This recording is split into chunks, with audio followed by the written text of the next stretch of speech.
Bayangkan, kamu bekerja keras setiap hari, menahan rasa, menyimpan cinta diam-diam untuk atasanmu. Hingga akhirnya, semua perasaan itu tak tertahankan lagi.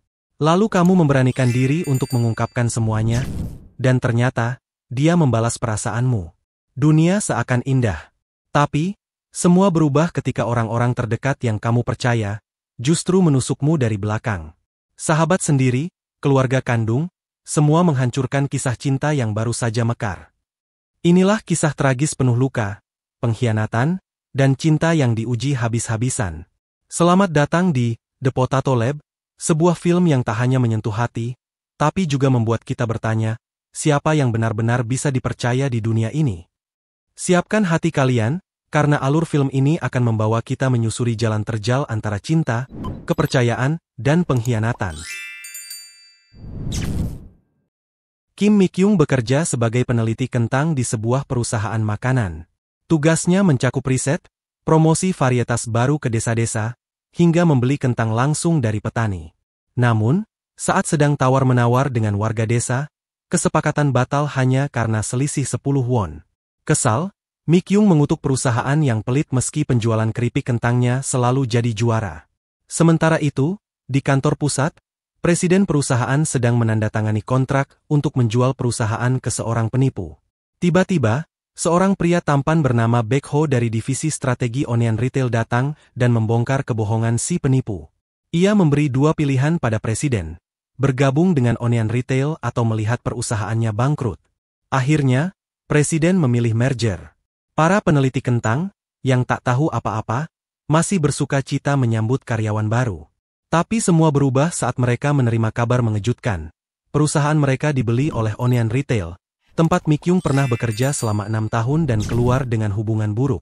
Baek Ho pun kembali ke Onion Retail dan langsung mendapat serangan dari mantan karyawan yang dendam.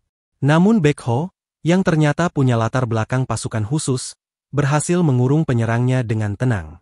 Sementara itu, Mi-kyung dan timnya datang ke kantor Onion Retail dengan penampilan rapi, ingin membuktikan bahwa institut riset kentang mereka punya nilai.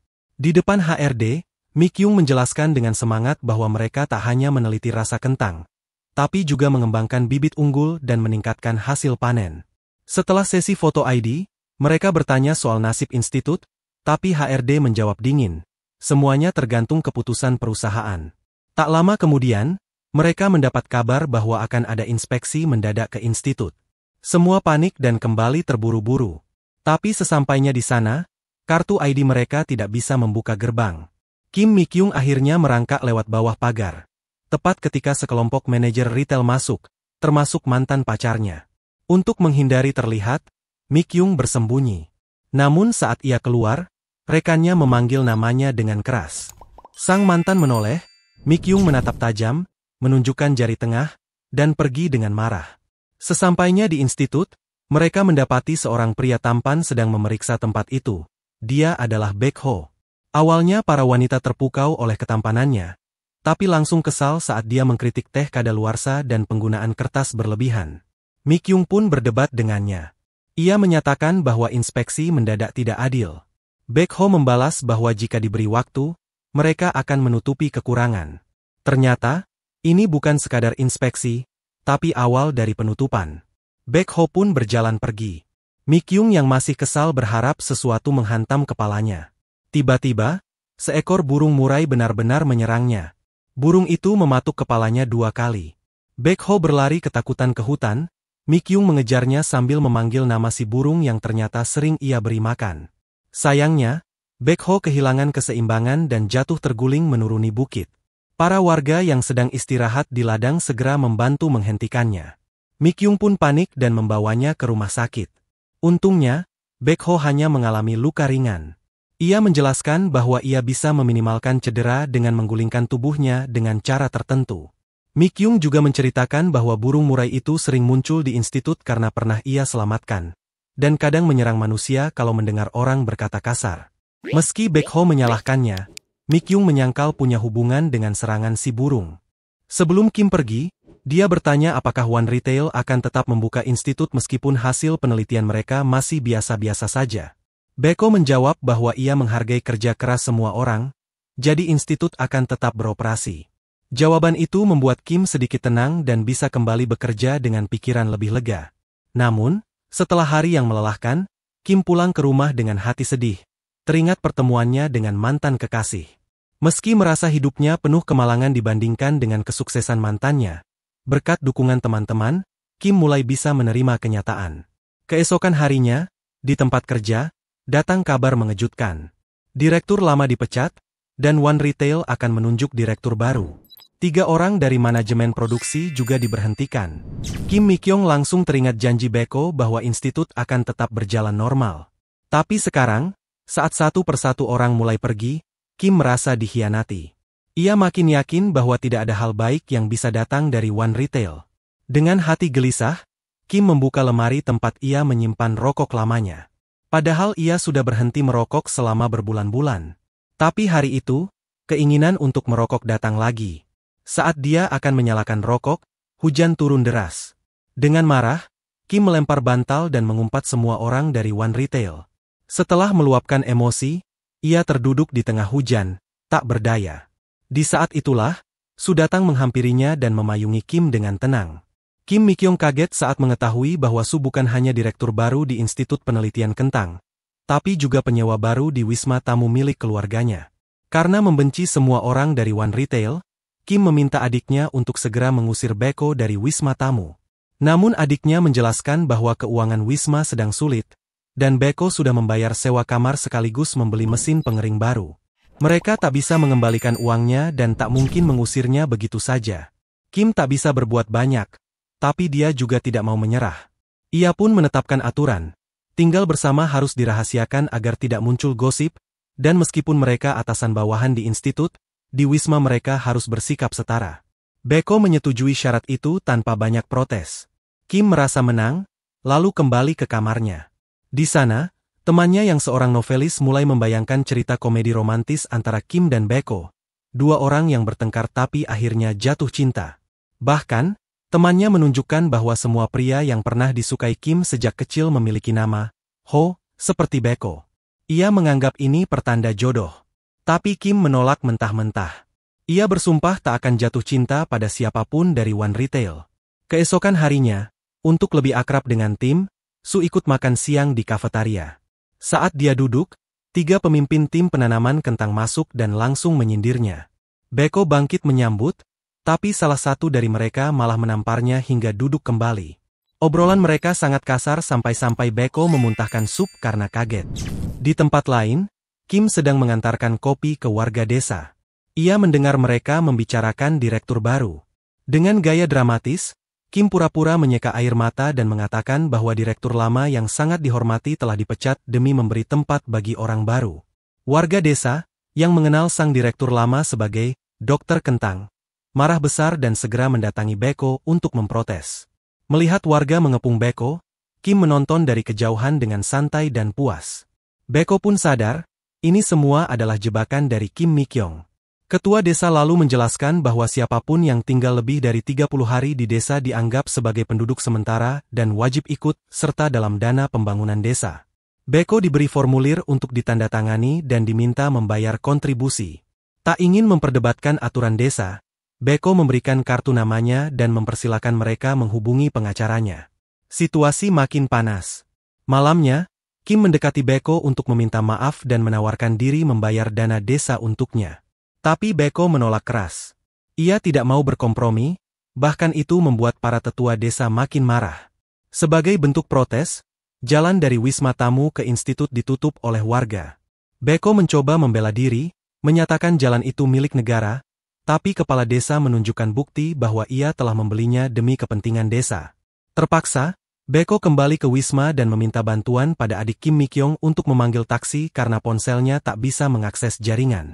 Namun adik Kim mengatakan bahwa taksi sangat jarang karena desa mereka jauh dari kota. Kim mulai curiga mobilnya diblokir. Ia menyalahkan Beko karena tak mau mendengarkan saran agar berjalan kaki saja ke institut. Karena Kim pergi duluan, Beko pun meminta tumpangan. Kim setuju, tapi dengan satu syarat.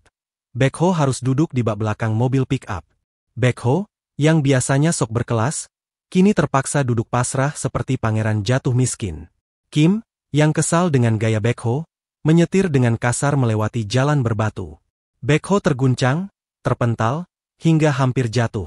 Keesokan harinya, Baekho mencoba mencari rute lain lewat peta dan memilih jalan pegunungan. Tapi ia tidak melihat rambu bahaya batu jatuh, dan akhirnya mobilnya rusak dan diderek. Ia kembali ke rumah dengan kondisi berantakan dan lagi-lagi meminta tumpangan dari Kim. Kali ini Baekho ingin duduk di kursi penumpang, tapi ternyata kursinya rusak. Terpaksa ia duduk di bak belakang lagi. Kim menyuruhnya menyerah saja dan naik taksi, tapi Baekho bersikeras akan menemukan solusi sendiri. Besok paginya, Baekho bangun lebih awal untuk mengejar bus. Sayangnya, bus itu malah melaju begitu saja. Di dalamnya ada kepala desa dan warga lainnya. Sementara itu, adik Kim, Mi-kyung, pergi ke pesta pernikahan dan secara tak sengaja bertemu dengan mantan pacar temannya. Mereka berbincang dan Mi-kyung secara tidak sengaja menyebutkan bahwa Kim sedang meneliti kentang. Sang mantan langsung curiga, lalu memeriksa daftar staf institut dan menemukan nama Kim terdaftar di sana. Kim kemudian mendapat kabar darurat. Ladang kentang dan cabai diserang hama. Seluruh tim institut dikerahkan untuk menyemprotkan pestisida. Baekho yang penasaran ikut mendekat, tapi Kim langsung menariknya masuk ke mobil.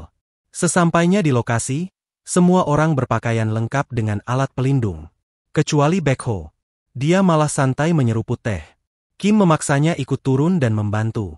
Baekho pun akhirnya memakai sepatu bot, tapi menolak memakai baju pelindung warna-warni. Saat proses penyemprotan, Baekho bekerja dengan satu tangan satunya masuk ke saku demi menjaga gaya. Tapi ia tak sengaja menabrak seorang karyawan hingga hampir terjatuh. Ketika mencoba memperbaiki posisi semprotan, ia malah mengacaukan mesin. Operator alat semprot yang sedang mendengarkan musik tak sadar situasi dan mematikan alat semprot. Selang yang otomatis menggulung justru membelit tubuh Baekho dan menyeretnya ke tanah. Semua panik. Untungnya, operator di sisi lain cepat tanggap dan mematikan mesin. Setelah insiden itu, Baekho mandi, tapi tak kunjung keluar. Kim Mi-kyung khawatir dan memanggil-manggil. Saat itu, Baekho keluar dari kamar mandi. Hanya mengenakan kemeja putih yang terbuka di bagian depan, memperlihatkan punggung dan otot tubuhnya. Kim tertegun, jantungnya berdebar. Ia langsung membayangkan Baekho sebagai karakter bos tampan di novel-novel romantis. Seperti yang pernah dikatakan sahabatnya, kau akan jatuh cinta padanya. Tapi Kim buru-buru mengalihkan pikiran dan menyuruh Baekho untuk bergabung dalam acara tim malam itu. Baekho mengaku bisa minum, tapi ternyata cepat mabuk. Kim Mi-kyung juga ikut minum dan akhirnya harus memanggil sopir untuk mengantar mereka pulang. Di mobil, Baekho tertidur dan bersandar di bahu Kim. Kim yang bingung, takut melakukan hal ceroboh. Malah menutupi kepala Baekho dengan jas hujan. Tapi saat ia ingin membangunkan Baekho, justru terpesona oleh wajahnya. Tanpa sadar, ia mendekat dan menciumnya. Keesokan paginya, Kim terbangun dan teringat kejadian itu. Ia sangat malu, apalagi sahabatnya mengetahuinya dan terus menggodanya. Kim mencoba menulis pesan untuk minta maaf, tapi tak ada yang dikirim. Sementara itu, Baekho justru mengingat semuanya dengan jelas. Ia bahagia, tapi juga bingung. Untuk menenangkan diri, ia membereskan rumah, menyetrika, dan memangkas rumput semalaman. Kim terkejut saat mendapat telepon dari Baekho dan buru-buru mematikannya. Tapi dari jendela, ia melihat Baekho sedang memandang ke arahnya. Panik, Kim langsung menutup tirai dan mencoba menghindar. Baekho tidak menyerah. Ia mengetuk pintu, dan Kim panik, sampai-sampai melempar sepatunya keluar jendela dan berusaha kabur dengan melompat. Tapi Baekho sudah menunggu di bawah. Baekho akhirnya menuntut penjelasan. Kim beralasan bahwa ia mabuk dan tak ingat apa-apa. Tapi Baekho langsung membongkar kebohongan Kim. Aku bayar taksi dan bensin 170.000 won semalam. Kalau kau nggak ingat, kenapa bisa tahu kemana pulang? Karena sadar dia sendiri juga berbohong soal mabuk, Kim Mi-kyung ragu untuk berdebat. Ia tahu kalau melawan, kebohongannya sendiri akan terbongkar. Dengan enggan, ia mengeluarkan ponselnya. Saat itu, saudara laki-lakinya datang. Mi-kyung cepat-cepat mengalihkan topik. Meminta sang kakak membantu So Baeho membereskan sesuatu agar dia bisa kabur. Sementara itu, institut lokal sedang menggelar lomba masak tahunan bersama warga desa, termasuk Kim Mi-kyung yang ikut ambil bagian. Ia sibuk mempersiapkan acara bersama koki dan kepala desa. Di tengah kesibukan, So Baeho kembali menemuinya, menagih uang 170.000 won. Mi Kyung pura-pura sibuk dengan taplak meja, tapi Baeho dengan cekatan mengambil alih. Ia membentangkan taplak meja dan menaruh vas bunga sambil menjelaskan bahwa ia pernah kerja di restoran besar selama 22 bulan. Mi Kyung mencoba kabur lagi dengan dalih harus menyiapkan peralatan makan. Tapi Baeho ternyata juga pernah kerja di hotel buffet selama 14 bulan. Jadi ia menangani semua piring dengan percaya diri. Saat Mi Kyung bilang ia harus bantu di parkiran, yang sebenarnya bohong, Baeho malah dengan cekatan mengatur kendaraan. Ternyata, ia pernah kerja di tempat parkir taman hiburan selama 8 bulan. Selesai membantu, Baeho kembali menagih uang. Di saat bersamaan, kepala desa tetangga datang bersama koki lulusan Amerika. Mereka mengejek karena desa Mi Kyung belum pernah menang lomba selama 3 tahun terakhir. Kepala desa yang tersinggung menanggapi, hingga terjadi keributan di lokasi lomba. Di tengah kekacauan, hanya Baeho yang tetap fokus, duduk mengupas kentang sambil memakai headphone. Sementara itu, saudara Kim Mi Kyung kesulitan karena matanya perih terkena bawang dan tidak bisa ikut lomba. Kepala desa dan Mi Kyung yang putus asa akhirnya bertanya pada Baeho, apakah ia bisa masak. Baeho mengaku punya sertifikasi masakan Korea dan Barat, tapi enggan membantu karena merasa hidupnya disulitkan oleh mereka. Kepala desa meminta maaf dengan tulus, dan Mi Kyung berjanji desa akan memberinya izin dan tak akan menghalangi mobilnya lagi. Akhirnya Baeho setuju. Ia mengganti pakaian ke seragam koki. Di dapur, koki lawan pamer keahlian dengan atraksi melempar kentang ke udara dan menangkapnya pas di panci. Tidak mau kalah, Baeho juga melempar kentang, mengirisnya di udara, lalu mendaratkannya sebagai potongan dadu sempurna. Koki lawan dengan cepat mengiris kentang dengan 2 tangan. Tapi Baeho dengan elegan memisahkan kulit dan daging kentang tanpa merusak bentuknya. Setelah duel keterampilan, kedua belah pihak menyajikan masakan mereka. Saat penjurian selesai, Baeho keluar sebagai pemenang. Kepala desa merasa bangga, warga berkumpul dan mengucapkan terima kasih karena Baeho membawa kehormatan untuk desa mereka. Melihat itu, Kim Mi Kyung merasa lega. Setelah lomba, ia membawa Baeho ke tempat sepi dan minta maaf karena telah menciumnya tanpa izin. Malam itu, Mi Kyung mengaku ia sadar atas semua yang terjadi, tapi terlalu malu untuk mengakuinya. Ia menunggu omelan dari Baeho. Namun, Baeho justru bertanya, maukah kamu pacaran denganku? Mi Kyung bingung. Ia sempat berpikir Baeho mungkin jatuh cinta atau cinta pada pandangan pertama. Tapi Baeho lalu menjelaskan, ia bukan tersentuh oleh perasaan, tapi didorong oleh prinsip konservatif. Karena kita sudah berciuman, maka kita harus jadi pasangan. Terkejut dengan pandangan itu, Mi Kyung menolak mentah-mentah. Mereka pun berdebat sengit sebelum akhirnya berpisah. Namun, Baeho berkata akan mengejarnya sampai Mi Kyung jatuh cinta padanya. Malam itu, Mi Kyung pulang dengan perasaan marah tapi juga malu. Ia mengingat Baeho yang tampaknya menikmati ciuman itu juga. Di tempat lain, Baeho mengingat momen ciuman itu, merasa dirinya tampan dan seksi, sambil memuji selera Mi Kyung di depan cermin. Keesokan harinya, Mi Kyung datang ke kantor memakai kacamata hitam. Teman-temannya penasaran, dan saat ia akhirnya melepasnya, semua tertawa, ternyata sahabatnya membawanya menato alis sehari sebelumnya. Mi Kyung pasrah jadi bahan candaan, berpose sambil tertawa bersama. Saat itu, kepala departemen datang dan mengumumkan bahwa kepala kantor pusat akan berkunjung bersama menantunya, yang ternyata adalah mantan pacar Mi Kyung, Park Ka. Ketua datang bukan hanya untuk meninjau, tapi juga ingin melihat langsung kemampuan So Baeho yang berhasil direkrutnya. Namun, tak sengaja ia melihat Mi Kyung bersembunyi dan memintanya keluar untuk menyapa. Mi Kyung tak ingin memperlihatkan alis barunya, apalagi bertemu mantan. Ia menutupi wajahnya dengan rambut dan berjalan perlahan. Tapi tiba-tiba angin meniup rambutnya, memperlihatkan seluruh wajahnya. Park Ka mendekatinya dan meminta Mi Kyung tidak membicarakan masa lalu mereka karena takut jadi bahan gosip. Mi Kyung setuju untuk berpura-pura tidak saling kenal. Tapi saat hendak pergi, Park Ka mengatakan, kamu masih pakai sampo yang sama, ya? Ucapan itu membuat Mi Kyung marah, dan ia menjatuhkan sesuatu ke tanah. Baeho masuk dan langsung merasakan ketegangan antara mereka. Kim Mi Kyung menjelaskan bahwa Park Ki terjatuh sendiri dan itu sama sekali tidak ada hubungannya dengannya. Karena sudah tidak punya pilihan lain, mantan pacarnya memilih pergi diam-diam. Setelah ketua selesai meninjau institut, ia berdiskusi dengan tim tentang masa depan lembaga tersebut.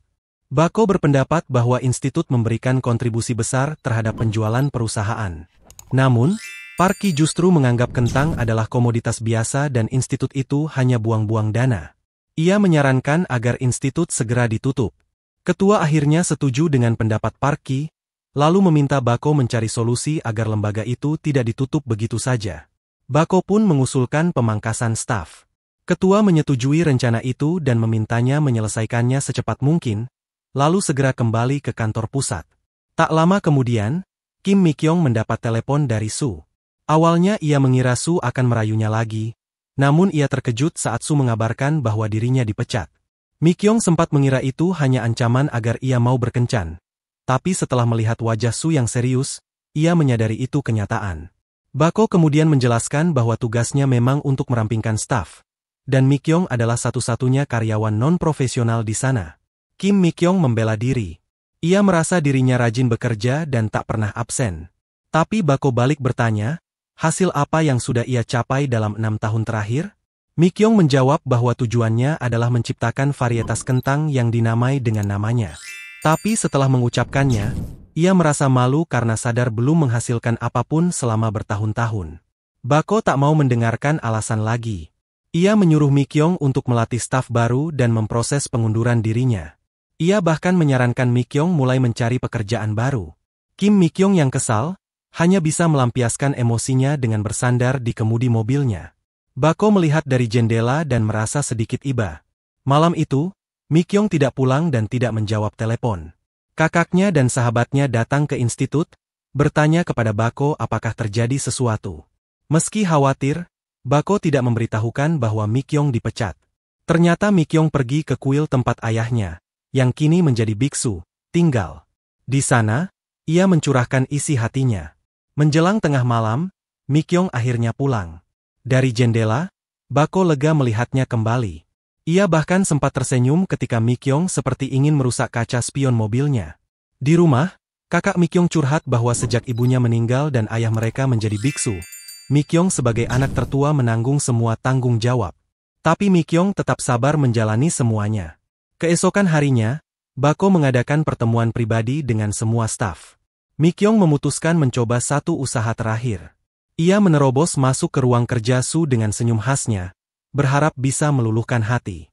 Tapi Bako tetap tegas, menanyakan alasannya menerobos masuk. Dengan rendah hati, Mi-kyung memohon untuk dipertahankan. Ia bahkan rela tidak naik gaji selama 2 tahun. Ia yakin tak ada tenaga kerja seefisien dirinya. Namun, Bako tetap menolak. Akhirnya, Mi-kyung meminta nomor perekrut dari temannya. Dengan alasan, temannya mencari pekerjaan di bidang pertanian.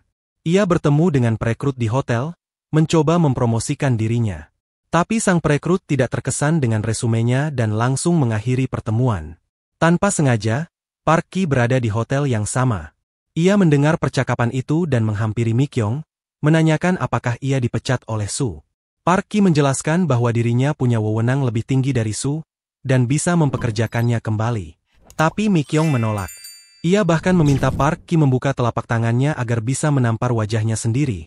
Tanda bahwa harga dirinya tak bisa menerima bantuan dari orang seperti Parky. Ia pun pergi dengan marah.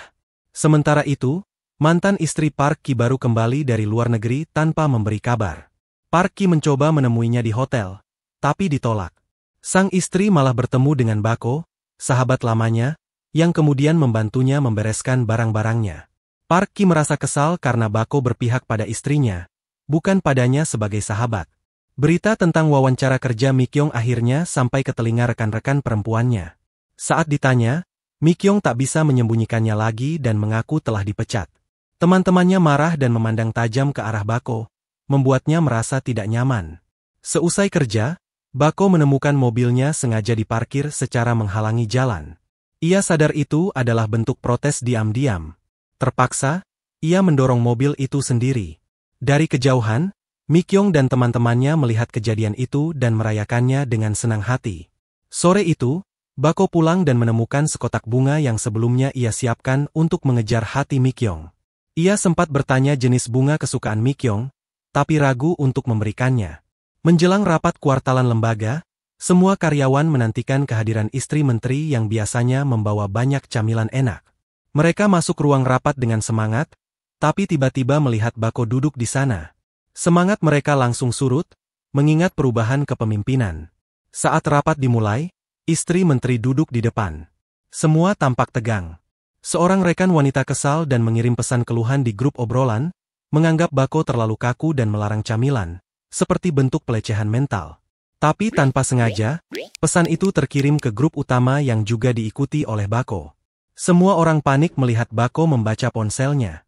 Melihat situasi genting, Mi Kyung spontan merebut ponsel Bako dan lari ke kamar kecil untuk menghapus pesan itu.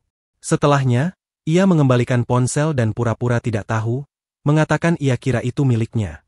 Saat rapat, seorang karyawan menyarankan bahwa komputer Soho mungkin memiliki aplikasi obrolan internal. Mendengar itu, Kim Mi-ki yang langsung berlari ke kantor Su dan menguncinya dari luar.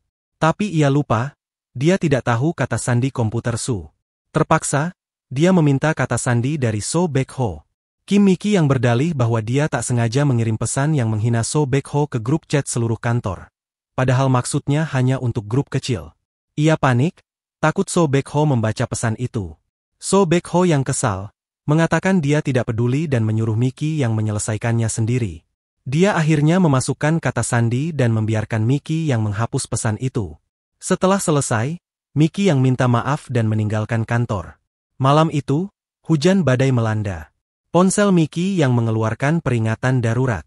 Ia terbangun dengan cemas, memikirkan rumah kaca di institut. Tanpa pikir panjang, dia pergi ke sana.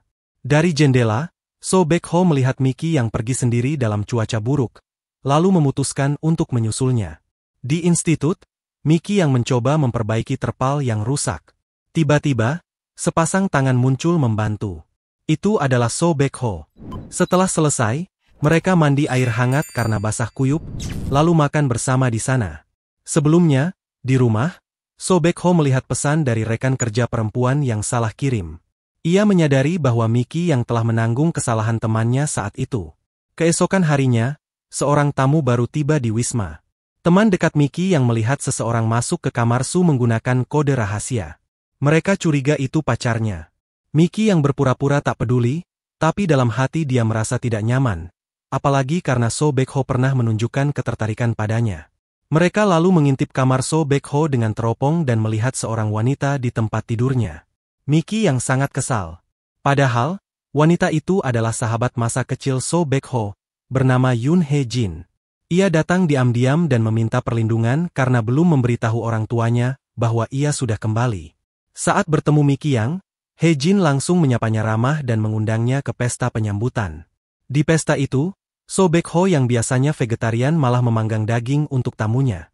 Hae-jin dengan bangga bercerita tentang persahabatan mereka sejak usia 16 tahun. Mi-ki yang jadi cemburu dan menuduh So Baek-ho menipunya. Tapi setelah meluapkan emosinya, ia duduk kembali. Tak lama kemudian, Hae-jin bertanya kepada So Baek-ho tentang pacarnya. Tapi dia tidak menjawab. Akhirnya, terungkap bahwa mereka memang bukan pasangan, hanya teman masa kecil. Mi-ki yang mulai curiga bahwa So Baek-ho menyukainya, tapi dia menepis pikiran itu. Ia menganggap, kalau memang benar dia menyukainya, mana mungkin orang itu justru memindahkannya ke tempat kerja baru? Tanpa disangka, Mi-ki yang menerima email dari tim manajemen proyek perusahaan. Ia ditugaskan untuk mengintegrasikan retail dan layanan makanan di institut dan kantor pusat. Ia pun mulai rutin datang ke kantor pusat. Saat tiba, ia melihat So Baek-ho datang. Ia curiga jangan-jangan dia adalah pemimpin tim proyek. Ternyata benar. Bahkan mantan pacar Mi-ki yang juga muncul dan memperkenalkan diri sebagai anggota tim. Usai rapat, mantan pacarnya memanggil Mi-ki yang ke kantor, berdalih urusan pekerjaan. Dia mengaku bahwa dia sendiri yang memindahkan Mi-ki yang, karena dia tahu Mi-ki yang sudah mengenal baik dua perusahaan, retail dan lembaga penelitian. Tapi Mi-ki yang menolak bantuannya. Mantan pacarnya menuduh Mi-ki yang terlalu sombong. Dalam frustrasi, dia akhirnya mengaku. Dia memindahkannya bukan karena kemampuan, tapi karena merasa kasihan dan bersalah. Mi-ki yang marah, merasa terhina. Ia melepas jam tangannya, lalu sepatunya, dan setelah menghitung sampai 10, dia melempar sepatu ke arah mantan pacarnya. Orang itu langsung lari ketakutan. Saat itu, telepon berbunyi, sekretaris mengatakan bahwa So Baek-ho mencarinya. Mickey yang buru-buru memakai sepatunya dan menenangkan diri. Saat So Baekho masuk dan bertanya kenapa dia di sana, Mickey yang berbohong dan bilang itu urusan pekerjaan. Setelah itu, Mickey yang pergi ke restoran langganannya dan bertemu So Baekho di sana. So Baekho marah karena Mickey yang justru melaporkan masalah pekerjaan kepada Park Ki, bukan kepadanya. Mickey yang tidak mengerti mengapa dia marah. Ia menjelaskan bahwa itu hanya diskusi biasa, bukan pengaduan. So Baekho tak bisa membantah dan pergi begitu saja. Kabar tentang kepindahan Mickey yang membuat teman-teman kantornya sedih. Mickey yang pun menyalahkan So Baekho. Saat itu, dia berharap hantu akan menghantui So Baekho. Aneh tapi nyata, malam itu So Baekho benar-benar mendengar suara-suara menyeramkan dan tidak bisa tidur. Keesokan paginya, So Baekho bertanya pada saudaranya apakah semalam dia mendengar suara-suara aneh. Tapi sebelum saudaranya sempat menjawab, Kim Mi-kyung buru-buru menginjak kakinya agar diam, lalu berbohong dengan berkata mereka tidak mendengar apa-apa. Ia sengaja menakuti So Baekho, mengatakan kalau dia jadi hantu, dia pasti akan menghantuinya. Hal ini membuat Baekho jadi makin curiga. Saat di lembaga penelitian, So Baekho mendengar suara berderit dan melihat jejak merah seperti darah di lantai menuju sebuah pintu. Ia mengikuti jejak itu dan terkejut saat dua wanita muncul tiba-tiba, mengira itu hantu, hingga membuatnya pingsan. Ternyata, wanita-wanita itu adalah pegawai yang sebelumnya masuk ke kantor So Baekho dan tak sengaja menumpahkan cat kuku merah serta mematahkan kursi. Karena takut dimarahi, mereka dikirim kembali untuk menyelidiki. Masih ketakutan, So Baekho pulang kerja. Di perjalanan, sebuah selebaran mengenai kaca mobilnya. Saat dibuka, isinya adalah informasi tentang ritual pengusiran roh jahat. Keesokan harinya, Kim Mi-kyung dan teman-temannya kembali ke rumah dan menemukan ada seorang dukun sedang melakukan ritual di depan pintu. So Baekho langsung berlutut dan berdoa dengan khusyuk agar suara-suara aneh itu berhenti. Merasa bersalah, Kim Mi-kyung akhirnya mengaku. Suara-suara aneh itu ternyata berasal dari burung hantu gunung yang sering berbunyi di musim panas. Ia meminta maaf, tapi So Baekho menolak memaafkannya begitu saja, dan menuntut permintaan maaf yang lebih tulus. Kim Mi-kyung kemudian memberinya sebuah apel, tapi Baekho malah mengiris apel itu dan mengembalikannya dengan ketus. Lalu Kim mengajak Baekho minum kopi, yang dibalas Baekho dengan mentraktir semua rekan kerja kopi dari gerobak. Kim Mi-kyung bahkan mencuci mobil Baekho sebagai bentuk penyesalan, tapi Baekho tetap tidak mau luluh. Teman-teman dan saudaranya yang melihat justru menganggap ini sebagai bentuk kasih sayang, bukan pertengkaran. Di tempat lain, Park Kyun yang mengetahui bahwa Yoon Jin menginap di wisma tempat So Baekho juga tinggal. Ia datang ke sana dan terkejut karena yang membuka pintu adalah Kim Mi-kyung, mantan pacarnya. Kim Mi-kyung langsung menariknya masuk dan bertanya kenapa dia datang. Park berbohong, mengatakan bahwa dia hanya ingin mengecek akomodasi sebagai supervisor. Ia juga tidak memberitahu bahwa ia sudah bercerai.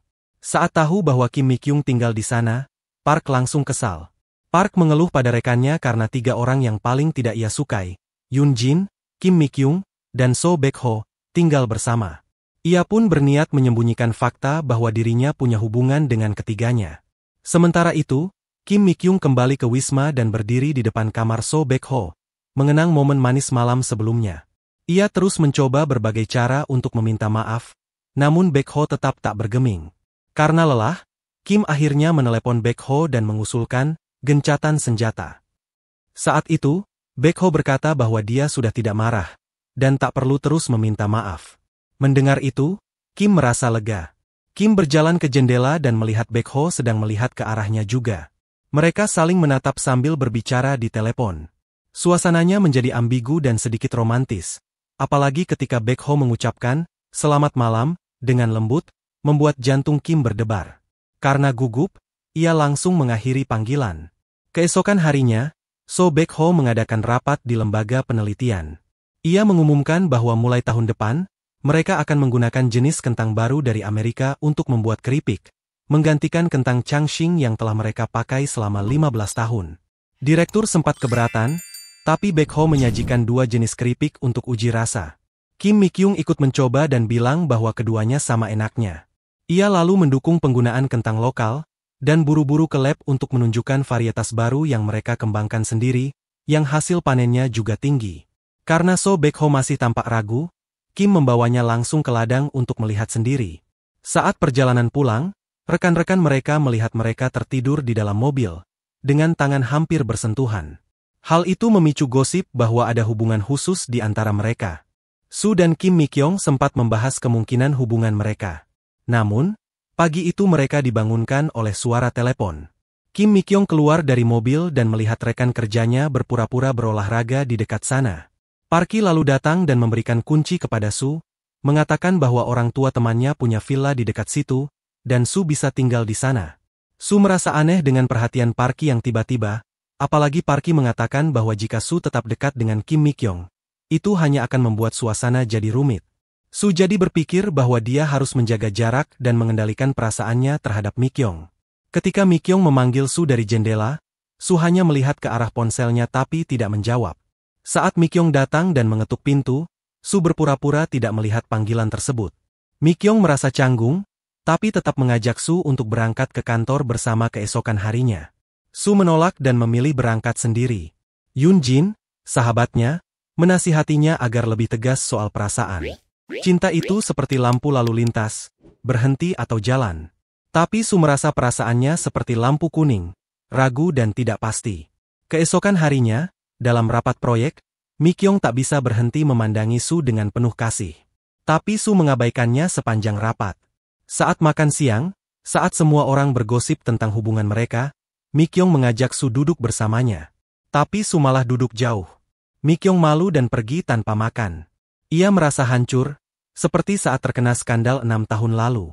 Parki kemudian menelpon dan Mi-kyung mendatanginya dengan marah. Parki mencoba menenangkan Mi-kyung, tapi Mi-kyung menolaknya. Parki memberitahu bahwa Soo sudah mengajukan pengunduran diri. Mi-kyung kaget, karena ia pikir Soo sudah menyerahkan surat itu sejak lama. Kenyataan itu membuatnya makin sedih. Saat pulang, Mi-kyung hampir merokok lagi, tapi dia melihat bunga di depan pintunya, bunga favoritnya. Dia ingat pernah menyebut itu ke Soo. Lalu dia mengetuk pintu dan bertanya kenapa Soo begitu tidak konsisten dalam sikapnya. Soo akhirnya jujur. Ia lelah memendam perasaannya dan ingin jujur terhadap Mi-kyung.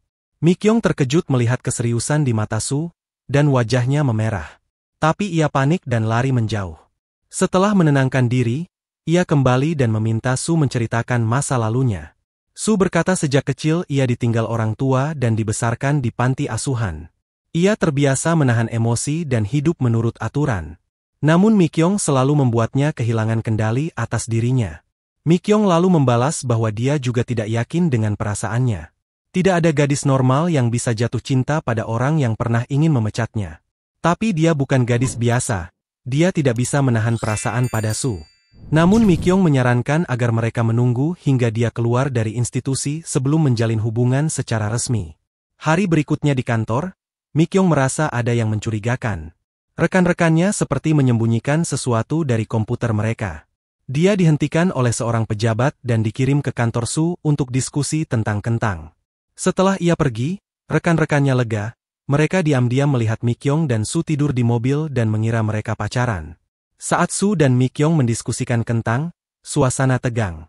Soo bertanya apakah Mi-kyung marah padanya. Mi-kyung menegaskan dia profesional, tapi ingin membuktikan teorinya untuk mengalahkan Soo. Sepulang kerja, Mi-kyung masih di kantor, meneliti tentang kentang. Soo datang dan mengajaknya makan, tapi mereka berdebat dan Mi-kyung turun dari mobil. Soo mengejarnya, menggenggam tangannya dan minta maaf. Mi-kyung pun luluh. Mereka berjalan bergandengan tangan ke tempat favorit Mi-kyung, tempat di mana secara kebetulan, sahabat dan saudara Mi-kyung sedang berkencan diam-diam. Ketika mereka melihat Mi-kyung datang, mereka buru-buru bersembunyi. Soo melihat makanan dan minuman di meja dan mengira Mi-kyung yang menyiapkannya. Ia sangat tersentuh. Tapi saat melihat surat di meja, ia membacanya dan kaget karena isinya terlalu genit. Ia pun lari. Mi-kyung membaca surat itu dan terkejut, itu bukan dari dirinya. Keesokan harinya, Kim menjelaskan segalanya kepada So Beo. Ia mengaku suka padanya, tapi tidak akan pernah menulis surat seperti itu. Sebelum sempat lanjut, mereka mendengar suara benda jatuh. Pemimpin tim muncul dari balik kulkas, curiga akan hubungan mereka. So Beo pun jujur mengaku bahwa mereka berpacaran dan meminta rahasia itu dijaga. Sayangnya, pemimpin tim sudah memberitahu dua rekan lainnya. Agar rahasia mereka tetap aman, Kim dan So-beo menyuap kedua orang itu. Tapi saat makan malam bersama, seorang rekan diam-diam memotret mereka. Foto itu sampai ke Parki, yang ternyata masih mengawasi Kim dan mantan istrinya. Parki tak percaya Kim pacaran dengan pria seperti So-beo, yang menurutnya terlalu banyak bicara. Tapi setelah melihat bukti, ia menelepon atasan Kim dan meminta Kim ditarik kembali ke posisi lamanya. Sementara itu, saudara laki-laki Kim mulai meragukan niat So-beo, curiga ia memanfaatkan Kim. So-beo berusaha membuktikan niat baiknya dengan menunjukkan laporan keuangan dan menyadarkan sang adik soal kerugian penginapan mereka. Ia bahkan mengusulkan agar Kim dan temannya mulai membayar sewa. Untuk menebus kesalahan, So-beo memberikan boneka-boneka kesukaan Kim. Momen itu membuat Kim luluh. Saat mereka berdua semakin dekat, So-beo mencium kening Kim dengan lembut. Parki masih berharap Kim tidak benar-benar jatuh cinta pada So-beo. Sementara itu, Kim mendapati sahabat dan saudaranya diam-diam mengintip kemesraannya dengan So-beo dari jendela. Secara tak sengaja, mereka melihat So-beo berganti pakaian. Kim buru-buru meminta maaf atas kejadian itu, tapi So-beo menanggapinya dengan santai dan berkata, "Tak masalah, kamu juga akan melihatnya nanti," membuat Kim tersipu dan bahagia. Keesokan harinya, Kim Mi-kyung sebenarnya sudah berencana makan bersama sahabatnya. Namun, di menit-menit terakhir, ia membatalkannya karena ingin memasak untuk So-ho. Sahabatnya kesal dan memarahinya karena dianggap tidak punya perasaan. Saudara laki-lakinya berusaha menghibur sang sahabat.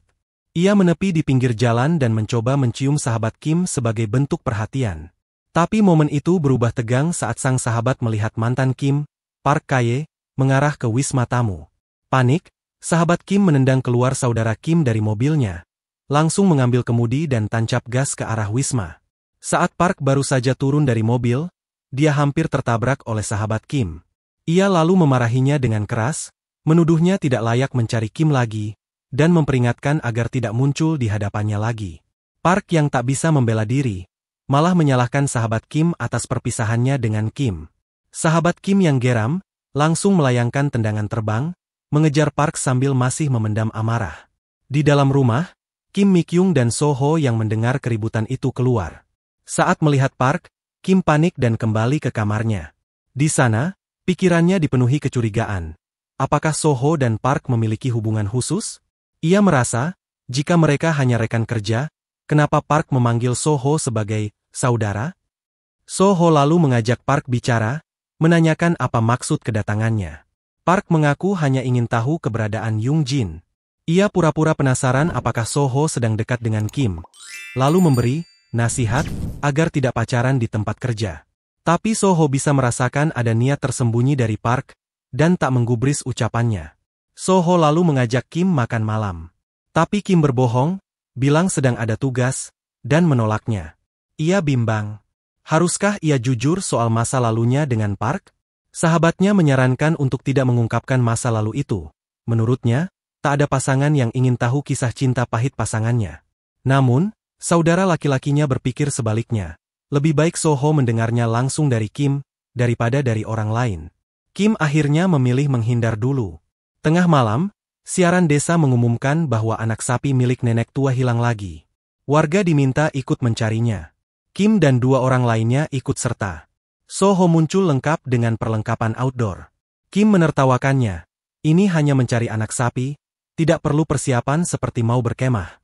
Namun So-ho dengan polos berkata, sejak kecil ia belajar mandiri, jadi selalu siap dalam situasi apapun. Kim lalu meminta maaf karena telah menolak ajakan makan malamnya. So-ho, yang tahu Kim sebenarnya berbohong, tetap menghargainya dan tak membahasnya lagi. Ia bisa merasakan bahwa Kim pasti punya alasan. Saat mereka hendak bicara soal masa lalu Kim dengan Park, suara tangisan anak sapi terdengar. Setiap kali didekati, anak sapi itu malah kabur. So-ho dengan cerdik memakai garam dari ranselnya untuk menarik si anak sapi agar kembali ke kandang. Ia bahkan memasang pelacak di lehernya. Melihat nenek tua itu memeluk sapi sambil menangis, Kim menjelaskan bahwa nenek itu menderita demensia dan menganggap anak sapi itu sebagai anaknya sendiri. Setelah semua selesai, Kim mencari sahabat dan saudara laki-lakinya. Ia membuka pintu kamar saudara laki-lakinya, dan terkejut melihat seorang wanita di tempat tidurnya. Saat hendak memberitahu sahabatnya, ia mengetuk pintu kamar sahabatnya. Tapi tidak ada orang. Tiba-tiba, ponsel sahabatnya berdering dari dalam kamar saudaranya. Kim masuk kembali dan menemukan keduanya bersama, telah berpakaian. Ia terkejut dan merasa dikhianati. Bagi Kim, mereka adalah keluarga, meski tak sedarah. Ia tidak bisa menerima mereka berpacaran.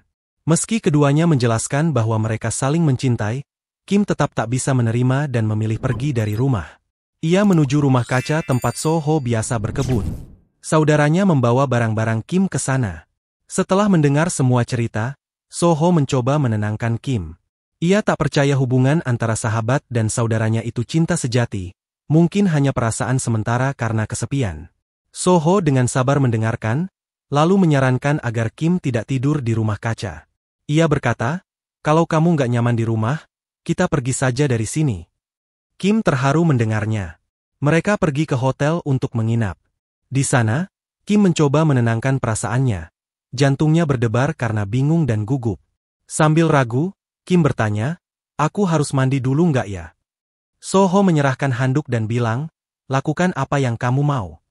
Namun saat suasana mulai romantis, Kim menghentikannya. Ia menatap mata Soho dan berkata, "Malam ini bukan waktu yang tepat. Aku masih kepikiran soal saudaraku dan sahabatku." Soho memahaminya.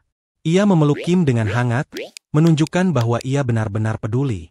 Keesokan harinya, Yung Jin menelepon Park Kaye untuk bertemu. Saat bertemu, ia langsung memeluk Park. Park diam saja, tapi Yung Jin tetap memeluknya lebih erat. Sementara itu, Soho dan Kim Mi-kyung tiba di kantor pusat untuk rapat. Ketika pintu lift terbuka, mereka melihat Park dan Yung Jin sedang berpelukan. Soho terkejut dan menyebut nama Yung Jin. Saat itu juga, Kim Mi-kyung teringat akan undangan pernikahan yang dulu diberikan Park padanya. Nama mempelainya ternyata adalah Yung Jin. Cerita pun berakhir di sana.